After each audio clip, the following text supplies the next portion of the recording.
Hello friends, welcome to our YouTube channel study hub.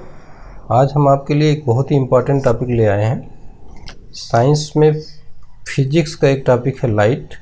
तो आज हम लाइट डिस्कस करेंगे। इसमें इसके कॉन्सेप्ट को अच्छे से समझेंगे क्योंकि ये बहुत ही इम्पॉर्टेंट टॉपिक है। क्योंकि हर एक एग्ज़ाम में इसमें से 2 या 3 क्वेश्चंस आते हैं, चाहे वो एसएससी एग्ज़ाम हो चाहे रेलवे एग्ज़ाम हो। तो इसके कॉन्सेप्ट्स को अच्छे से समझने के बाद में हम इस पे एक टेस्ट प्रिपेयर किए हुए हैं, उसको देखते हैं कि हम लोग कितने क्वेश्चंस कर पाते हैं। तो आइए शुरू करते हैं। तो पहला इसका कॉन्सेप्ट है प्रकाश का परावर्तन। प्रकाश का परावर्तन का मतलब क्या होता है ये समझते हैं कि यानी रिफ्लेक्शन ऑफ लाइट। तो जो यहाँ पे मान लीजिए कोई लाइट सोर्स है, यहाँ से जब कोई भी प्रकाश की किरण चलती है तो वो इस किसी एक चिकनी सरफेस से या मिरर से वो रिफ्लेक्ट होती है, परावर्तित होकर के वापस उसी मीडियम में लौट जाती है। तो इसको क्या कहते हैं, इस घटना को कहते हैं प्रकाश का परावर्तन यानी रिफ्लेक्शन ऑफ लाइट। इस घटना से हमको जो है वस्तुएं दिखाई देती हैं। जैसे मान लीजिए कोई एक बल्ब है, इससे किसी एक वस्तु पे लाइट पड़ती है तो वो रिफ्लेक्ट होकर के हमारी आँखों में आती है, जिसके कारण ये वस्तु हमको दिखाई देती है। तो इस लाइट के रिफ्लेक्शन के कारण ही हमें वस्तुएं दिखती हैं। इसका एक नियम है, उसको परावर्तन का नियम कहते हैं। उसके अनुसार पहला नियम उसका है कि एंगल आई, जो इंसिडेंट एंगल है, इसको आपतन कोण बोलते हैं, वो परावर्तन कोण के बराबर होता है। यानी I equal to R, I R के बराबर होता है। दूसरा नियम है कि ये आपतित किरण, इंसिडेंट रेज, और रिफ्लेक्टेड रेज यानी परावर्तित किरण, तथा ये अभिलंब यानी नॉर्मल जो इस आपतित बिंदु पे पी पर जो ये अभिलंब है, ये सभी एक प्लेन में होते हैं। ये दूसरा नियम है। चलिए दोस्तों आगे देखते हैं। आगे है refraction of light. Refraction of light क्या होता है कि इसको समझने के लिए बहुत ही इम्पॉर्टेंट है, क्योंकि इसमें से एग्जाम में पूछे जाते हैं कि तारों का टिमटिमाना प्रकाश की किस घटना से आधारित है या किस सिद्धांत पर आधारित है, या पानी भरे हुए गिलास में आधी डूबी हुई पेंसिल टूटी हुई प्रतीत होती है क्यों, पानी में पड़ा हुआ वस्तु मछली या सिक्का उसकी तली से थोड़ा ऊपर दिखाई देते हैं क्यों। तो इसमें से क्वेश्चंस ज़रूर आते हैं, तो इसको थोड़ा अच्छे से समझते हैं दोस्तों। तो पहले जानने की कोशिश करते हैं कि ये रिफ्रैक्शन होता क्या है। तो रिफ्रैक्शन में क्या होता है कि 2 माध्यम होते हैं, चाहे वो मीडियम 1, एक मान लीजिए पानी हो, दूसरा मीडियम एयर हो, तो या कांच भी हो सकता है, कुछ भी हो, ग्लास भी हो सकता है। तो जब कोई भी लाइट रेज एक ट्रांसपेरेंट मीडियम से दूसरे ट्रांसपेरेंट मीडियम में ट्रेवल करती है तो वो अपनी दिशा से मुड़ जाती है। यानी अगर वो उस पर सीधी नहीं प्रवेश कर रही है, किसी तिरछी किसी एंगल पे इस दोनों मीडियम के इंटरफेस पे इंसिडेंट होती है, तो क्या होगा कि इसको ये सीधा न जा करके यहाँ से मुड़ करके इस दिशा में चली जाएगी। तो ये जो वास्तविक यहाँ पे वस्तु है, ये लगेगा कि इस जगह से थोड़ी सी ऊपर आ गई है, यानी इस वस्तु का आभासी इमेज यहाँ बनेगा। तो इस जो यहाँ पे ऑब्जर्वर है, इसको ये दिखेगी कि ये थोड़ी सी ऊपर आ गई हुई है। तो इसी को कहते हैं प्रकाश का अपवर्तन। नेक्स्ट देखते हैं। अब इसी में ही तारों के टिमटिमाने को समझने की कोशिश करते हैं कि किस तरह से, उसके पीछे क्या कॉन्सेप्ट है कि तारों का टिमटिमाना जो है। तो आप यहाँ से देखिए कि जब तारों का टिमटिमाना है तो सबसे पहले यहाँ पे जो है वास्तव में तारा यहाँ पे है, ये वास्तविक कंडीशन है तारे की। अब यहाँ से जो प्रकाश की किरणें आती हैं, चूँकि ये पूरा जो पृथ्वी है, पृथ्वी में ये बहुत सारी लेयर्स हैं, एटमॉस्फेरिक लेयर्स हैं। ये इन सतहों का अपवर्तनांक अलग अलग होता है, जिसको पेनिट्रेट करते हुए, जिसमें से होते हुए प्रकाश की किरणें आती हैं। अपवर्तनांक को इंग्लिश में रिफ्रैक्टिव इंडेक्स बोलते हैं। तो ये अलग अलग सतहों की, अलग अलग माध्यम की अलग अलग होती है। तो ये हर एक जगह से इसका रिफ्रैक्शन होता है। यहाँ हर सतह पे रिफ्रैक्शन होगा, तो धीरे धीरे धीरे धीरे धीरे ये अपनी डायरेक्शन से चेंज हो जाएगी। फाइनली जो ये ऑब्जर्वर है लास्ट में, इसको लगेगा कि ये किरण जो है, इस ऑब्जर्वर को लगेगा कि ये जो है लाइट यहाँ से आ रही है, यानी ये सीधी यहाँ से न पहुँच करके इसको लगेगा कि यहाँ से आ रही है। तो इस ऑब्जर्वर को एक आभासी प्रतिबिंब यहाँ पे बनेगा और इसको ये दिखाई देगा कि ये जो तारा है यहाँ से यहाँ पे है। चूँकि जो प्रकाश की किरणें हैं वो ऐसे बहुत सारी लेयर्स को होते हुए आती हैं और इन लेयर्स की थिकनेस बढ़ती घटती है, दिन रात में अलग अलग होती है। इसके कारण ये जो रिफ्रैक्शन हो रहा है ये भी बार बार चेंज होता है। तो इसीलिए ये जो तारा है ये यहाँ से अपनी पोजीशन पे इधर उधर दिखेगा कि ये यहाँ पे टिमटिमा रहा है। तो इस तरह से इसका कॉन्सेप्ट है। नेक्स्ट है कि किसी पानी से भरे आधे भरे हुए गिलास में अगर कोई पेंसिल आधी डूबी है तो वो तिरछी क्यों दिखाई देती है। उसके पीछे भी यही कॉन्सेप्ट है कि जब यहाँ से इसके सतह से ये दिखाते हैं आपको कि मान लीजिए कि एक ऑब्जर्वर है, यहाँ बाहर एक ऑब्जर्वर है, ये देख रहा होगा, इसको यहाँ तक की तो इमेज सीधी दिखेगी, लेकिन वास्तव में ये पेंसिल यहाँ होगी, इस ऐसे होगी, लेकिन इसको ये दिख रहा होगा कि अब यहाँ पर आ रही है, क्योंकि यहाँ से जो जाने वाली किरणें हैं वो रिफ्लेक्ट होकर के यहाँ चली जा रही हैं, इस डायरेक्शन में जा रही हैं। तो अब इसको लगेगा कि यहाँ से नीचे वाला पोर्शन इस तरह से बेंड है, तो इस तरह से इसको लगेगा कि ये तिरछा हो गया है। दोस्तों, परावर्तन की एक दूसरी भी घटना है जिसमें सूर्योदय से 2 मिनट पहले और सूर्यास्त के 2 मिनट बाद तक सूर्य दिखाई देता है। तो उसकी घटना को मैं समझाने की कोशिश करता हूँ। तो मान लीजिए कि वास्तव में सूर्य यहाँ पे है, जब ये क्षितिज है यानी हॉरिजन बोलते हैं, जिससे नीचे आपको दिखाई नहीं देता है, इसको ऑप्टिकल हॉरिजन भी बोलते हैं। एक रेडियो हॉरिजन होता है, उसको छोड़ दीजिए, यहाँ ऑप्टिकल हॉरिजन की बात करते हैं। अब यहाँ से प्रकाश की किरणें जो है जब चलती हैं सूर्य से, तो बहुत सारी जो एटमॉस्फेरिक लेयर है इसमें इनका क्या होता है, रिफ्रैक्शन होता है। अपवर्तन होने के बाद में ये ऐसा लगेगा कि ये अपनी दिशा से धीरे धीरे मुड़ के इस ऑब्जर्वर के पास जब पहुँचती हैं तो लगेगा कि ये यहाँ से आ रही हैं। तो उस ऑब्जर्वर को महसूस होगा कि ये इसका वास्तविक इमेज जो यहाँ पे था ये थोड़ा सा ऊपर हो जाएगा, तो ये अभी इसको यहाँ से आभासी सूर्य की स्थिति यहाँ पे दिखाई देने लगेगी।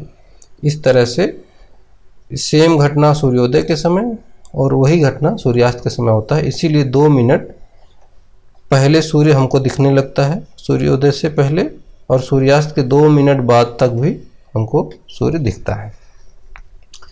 आगे देखते हैं दोस्तों।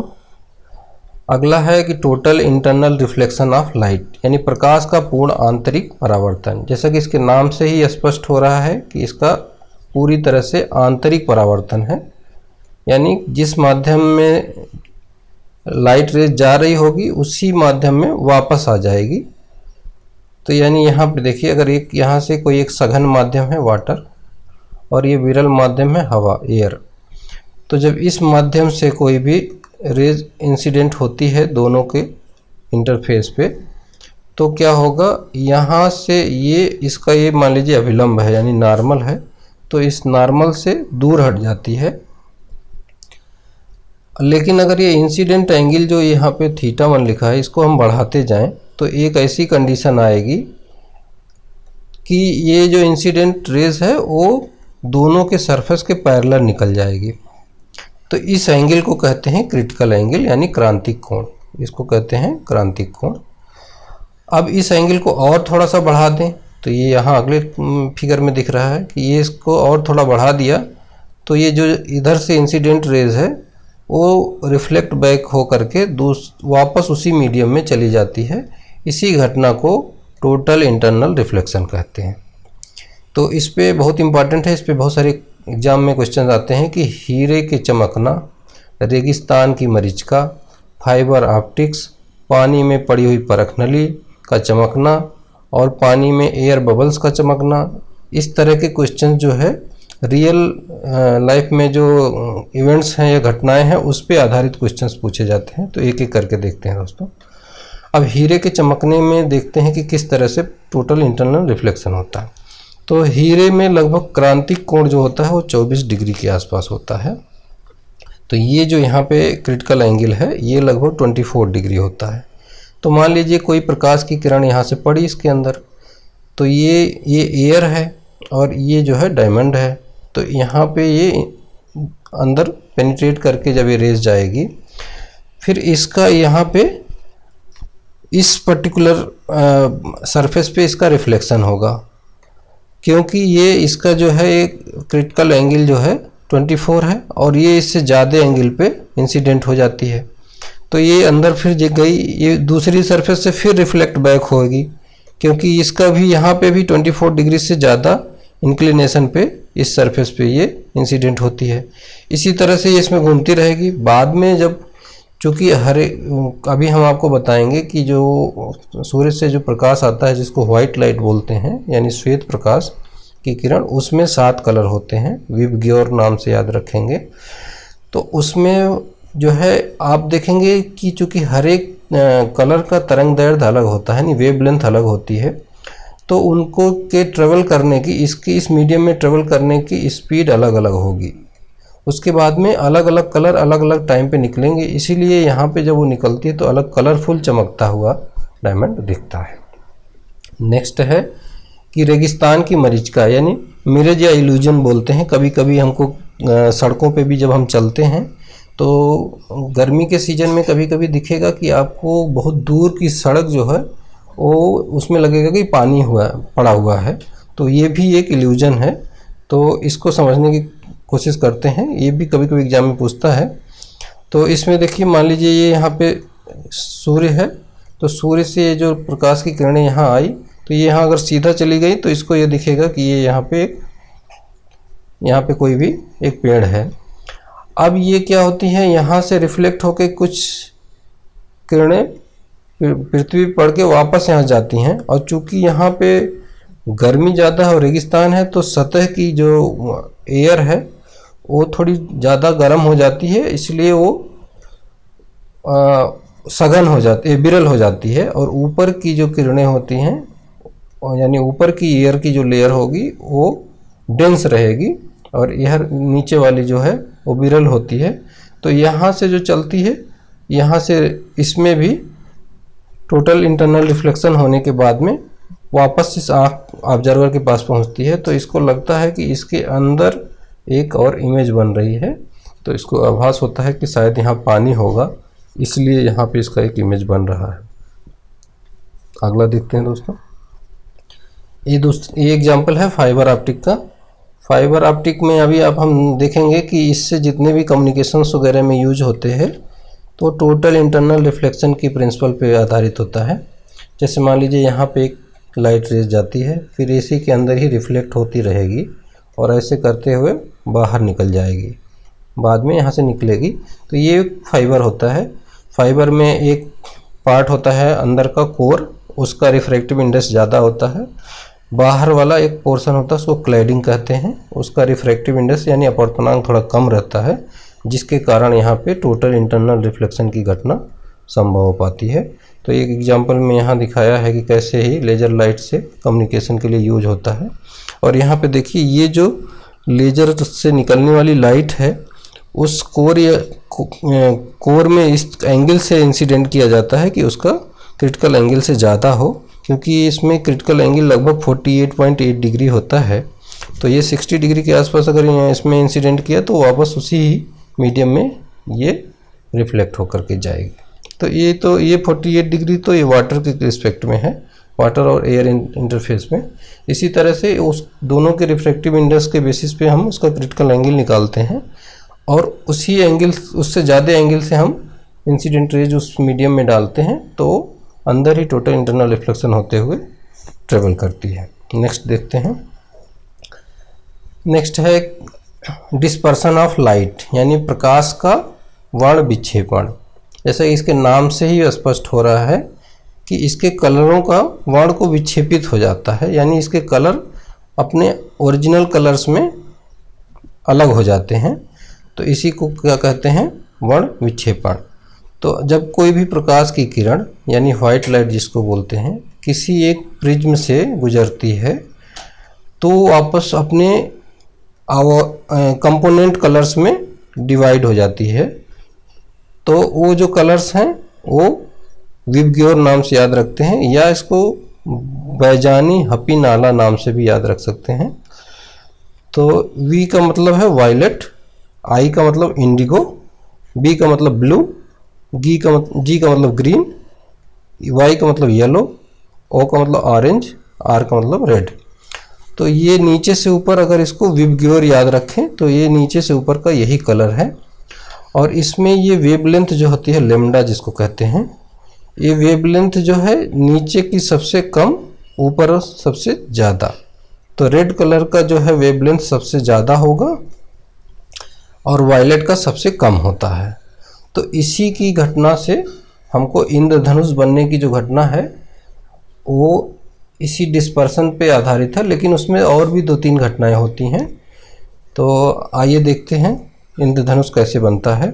तो इंद्रधनुष की घटना जो है रियली उसमें एक रिफ्लेक्शन, रिफ्रैक्शन और डिस्पर्सन, ये तीनों घटनाओं का मेल होता है, तब हमको एक इंद्रधनुष दिखती है। और इंद्रधनुष हमेशा जिधर से सनलाइट आती है उसके अपोजिट डायरेक्शन में बनती है। तो ये ध्यान रखने वाली चीज़ है।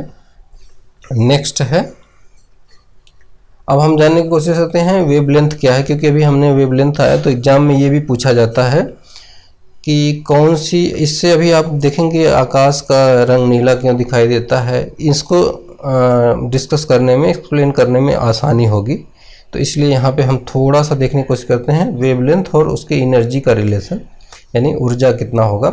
तो जिस किरण में जितनी ज़्यादा ऊर्जा होगी वो उतनी दूर तक ट्रेवल कर पाएगा।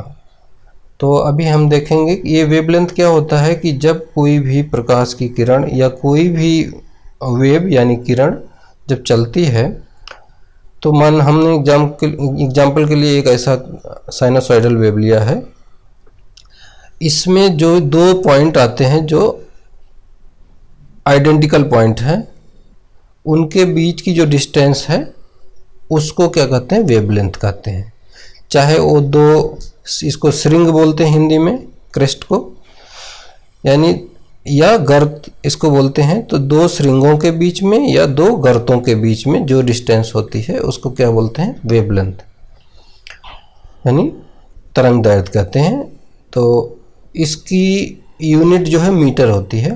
तो अभी यहाँ पे हमने देखिए एक विजुअल स्पेक्ट्रम लिया है, उसको हमने देखने की कोशिश किया है कि यहाँ पे देखिए वेवलेंथ जो है, यहाँ पे वेवलेंथ ज़्यादा है, यहाँ वेवलेंथ कम है। यानी यहाँ इस साइड लाल रंग आता है तो ये लाल रंग की वेवलेंथ सबसे ज़्यादा। तो जब वेवलेंथ ज़्यादा होगी तो फ्रीक्वेंसी कम होगी। फ्रीक्वेंसी ज़्यादा का मतलब देखिए बार बार ये वापस में सेम चीज़ों को रिपीट होती है, और यहाँ पे थोड़ा ज़्यादा टाइम में रिपीट होती है। तो यहाँ फ्रीक्वेंसी ज़्यादा है और दूसरी जगह फ्रीक्वेंसी, यहाँ फ्रीक्वेंसी ज़्यादा है, यहाँ फ्रीक्वेंसी कम है। यहाँ वेवलेंथ जो ये इसकी है ये कम है और यहाँ वेवलेंथ ज़्यादा है। तो और एक एनर्जी और वेवलेंथ का एक रिलेशन है, एक प्लैंक्स कांस्टेंट एच इसको यहाँ बोलते हैं, प्लैंक्स इक्वेशन है ये, E = hc/λ, जहाँ E एनर्जी है, h प्लैंक्स कांस्टेंट है, c लाइट की वेलोसिटी है और लैम्डा वेवलेंथ है। तो यहाँ से देखेंगे कि एनर्जी जो है, जिसकी एनर्जी ज़्यादा होगी, एनर्जी ज़्यादा होने के लिए क्या होगा, वेवलेंथ कम होनी चाहिए। तो अगर इसकी एनर्जी ज़्यादा है बैगनी रंग की, देखिए बैगनी रंग की तो तरंगदैर्घ्य कम है तो इसलिए इसकी एनर्जी ज़्यादा होगी। उल्टा रिलेशन है, यानी एनर्जी डाउन होगी, वेवलेंथ बढ़ेगा। नेक्स्ट देखते हैं दोस्तों।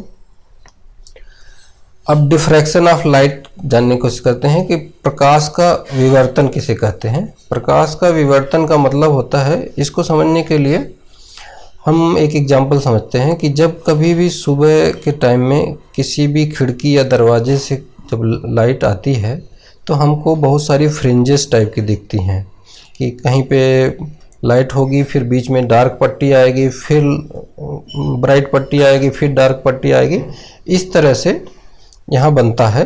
तो उसी को है बोलते हैं, इस घटना को क्या कहते हैं, विवर्तन कहते हैं। तो नेक्स्ट देखते हैं, इसमें ही एक यंग्स का डबल स्लिट एक्सपेरिमेंट एक हम देखते हैं कि कैसे इस बनने की घटना, जो फ्रिंज बनती हैं वो कैसे बनती हैं। मान लीजिए एक लाइट सोर्स है, तो यहाँ लाइट सोर्स से यहाँ छोटा सा ओपनिंग है, इसको सिंगल स्लिट बोलते हैं। अब यहाँ डबल स्लिट है, 2 ओपनिंग कर दिया यहाँ पे, तो यहाँ पे एक कोहेरेंट लाइट सोर्स बन गया यहाँ से। तो जब 2 कोहेरेंट लाइट सोर्स किसी एक जगह पे पहुँचते हैं तो एक इंटरफेरेंस पैटर्न बनता है।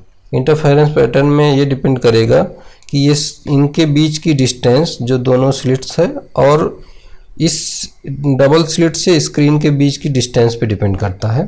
तो यहाँ पे देखिए बीच में क्या है, ये लाइट है, फिर डार्क है, फिर लाइट है, फिर डार्क है, ऐसा पैटर्न बनता है।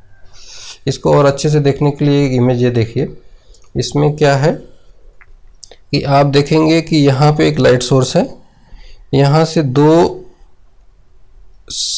स्लिट है, इस स्लिट से जो आता है फाइनली जो ये बनता है, यहाँ पे ब्राइट है, फिर डार्क है, ये दोनों साइड डार्क बनेगा, फिर ब्राइट बनेगा, फिर डार्क बनेगा, ऐसी पट्टियाँ बनती हैं। इसको यंग्स डबल स्लिट एक्सपेरिमेंट कहते हैं। तो ये कभी कभी एग्जाम में पूछा जाता है कि फ्रिंज या व्यतिकरण बोलते हैं, आई थिंक इंटरफेरेंस, प्रकाश का इंटरफेरेंस का सिद्धांत संबंधित है, वो हम लास्ट में डिस्कस कर देंगे, वो एक इम्पॉर्टेंट है। अगला देखते हैं स्कैटरिंग ऑफ लाइट, प्रकाश का प्रकीर्णन। जैसे कि इसके नाम से भी स्पष्ट हो रहा है कि प्रकीर्णन होना यानी किसी चीज़ का फैल जाना। तो इसमें क्या होता है कि जब सूर्य से लाइट चलती है तो चूंकि एटमॉस्फेयर है, एटमॉस्फेयर में बहुत सारे डस्ट पार्टिकल है, बहुत सारा एटमॉस्फेरिक मॉइस्चर है, क्लाउड है, तो इन सभी से प्रकाश की किरणों का क्या होता है, स्कैटरिंग होगा उसका। तो इसके स्कैटरिंग में क्या होगा कि मान लीजिए यहाँ पे कोई एक वाटर पार्टिकल है, इसमें जब ये लाइट पड़ेगी तो ये चारों तरफ फैल जाएगी, और ये जिसकी तरंग दैर्घ्य छोटी होगी, यानी नीले कलर की तरंग दैर्घ्य छोटी होती है, तो उसकी स्कैटरिंग ज़्यादा होगी क्योंकि उसकी फ्रीक्वेंसी बहुत ज़्यादा है, तो वो ज़्यादा वाइब्रेट कर रहा है। तो जितने भी वाटर ड्रॉपलेट्स वगैरह मिलेंगे या डस्ट पार्टिकल्स मिलेंगे तो वो पूरी एनर्जी उसको वाइब्रेट करने में या उसी से टकराने में खर्च हो जाएगी। जबकि लाल रंग जो है वो कम टकराएगा, क्योंकि उसकी वेवलेंथ ज़्यादा होती है, तो वो नीचे पृथ्वी तक पहुंच जाएगा। तो चूंकि ये नीला रंग जो है इसी आकाश में ही रह जाता है, इसीलिए आकाश क्लियर स्काई जो है नीला दिखाई देता है। तो इसको हम यहाँ समझाने की कोशिश किया हूँ कि स्वच्छ जो है आकाश किस तरह से नीला दिखता है। तो उसमें कौन सी सिद्धांत है, स्कैटरिंग ऑफ लाइट। तो ये पूछता है एग्जाम में कि स्कैटरिंग ऑफ लाइट के कारण प्रकाश जो है आकाश का रंग नीला दिखता है। अगला देखते हैं हम। तो नेक्स्ट है ह्यूमन आई। तो ह्यूमन आई के बारे में बहुत सारे क्वेश्चन पूछते हैं कि कभी कभी दृष्टि दोष के बारे में 1-2 क्वेश्चन जरूर बनते हैं, तो उसको देख लीजिएगा। उसके लिए हमने एक अलग लेक्चर लिया है जिसका डिस्क्रिप्शन हमने यहाँ दिया है, और हम डिस्क्रिप्शन बॉक्स में उसका लिंक शेयर करेंगे, तो उसको भी आप देख सकते हैं। नेक्स्ट है कि बहुत सारे मीडियम में लाइट की वेलोसिटी के बारे में पूछता है। तो निर्वात में लाइट की वेलोसिटी 3 × 10⁸ मीटर पर सेकंड होता है, यानी 3 लाख किलोमीटर पर सेकंड। जैसे जैसे मीडियम थोड़ा सा डेंस होता जाएगा, स्पीड जो है लाइट की कम होती जाएगी। तो इसमें से एक ही यही पूछता है कि इसी के बेसिस पे ये भी एक प्रश्न पूछता है कि सूर्य से पृथ्वी पर प्रकाश को आने में कितना समय लगता है। तो हमको जो कि लाइट की स्पीड पता है और डिस्टेंस पता है सूर्य से पृथ्वी का, तो अगर डिस्टेंस को हम डिवाइड करते हैं लाइट की स्पीड से तो लगभग आता है 8 मिनट 18 सेकंड के आसपास। कोई कोई बुक्स में 8 मिनट 19 सेकंड भी देता है, तो याद रखिए 8 मिनट 18 सेकंड तक जो है समय लगता है सूर्य से प्रकाश को पृथ्वी पे आने में। ये एक अगला है कि बहुत सारे सिद्धांत हैं लाइट के सिद्धांत, प्रिंसिपल्स ऑफ लाइट। ये पूछता है कि कौन से सिद्धांत किस वैज्ञानिक का है। तो जैसे एक न्यूटन का है कार्पस्कुलर प्रिंसिपल, इसको कणिका सिद्धांत बोलते हैं।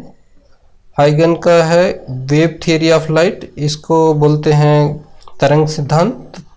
अगला है ग्रिमाल्डी का डिफ्रैक्शन, तो डिफ्रैक्शन ऑफ लाइट इसका प्रिंसिपल इनका है, इसमें इसको बोलते हैं विवर्तन। अगला है थॉमस यंग स्लिट एक्सपेरिमेंट, हमने अभी आगे देखा है, तो थॉमस का इंटरफेरेंस प्रिंसिपल पे आधारित है।